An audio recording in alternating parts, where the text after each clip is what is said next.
Steven here, and welcome to the next section of the course, Galaxy Strike.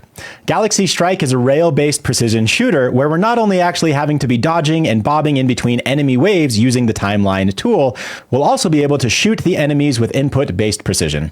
When it comes to the game design of Galaxy Strike, I'm going to be shooting for what's referred to as a tactical rail shooter. Not necessarily like an out-of-control bullet hell or anything along those lines, but a fun story-based tactical shooter where we actually have to shoot down enemy waves as they approach us, imitating old-school games like Star Fox and the like. The core mechanic I'd like to focus on is flying our player ship not only through the timeline that we can actually control, but giving the player its own custom and private movement inside of that rail. The core game loop I'll be shooting for is shooting down the enemies to reach the end. Now in our case, we'll only be creating one specific level, but don't let us stop you there. It's definitely the type of game that you could grow and expand on with multiple levels and create a full story-based tactical rail shooter of your own. Some, but not all of the things that we'll be covering inside of this section are things like terrain tools. Those are the types of things that you can actually see that gives us that height-based map terrain that we were looking at, as well as all the things like the environment and the trees on that terrain. We'll be spending a lot of time inside what's referred to the timeline. That's actually what gives us the control of not only our player itself, but also things like enemy waves and how and when we want to control them. We'll be touching on more audio techniques, as well as a different way to control input using what's referred to as an input action map.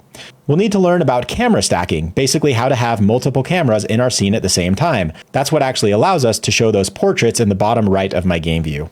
We'll be covering things like vector arithmetic to get the direction that we're trying to point and shoot. We'll be talking about not only new particle system techniques, but also actually ways to interact with each individual particles using particle collision. We've learned the basics of prefabs, but there's a lot to learn with things like nested prefabs and prefab variants.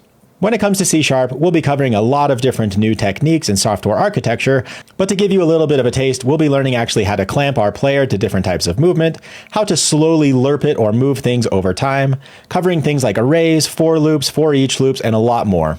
There's a lot of customization and flexibility within this section, so you can actually tune and tweak things according to your needs.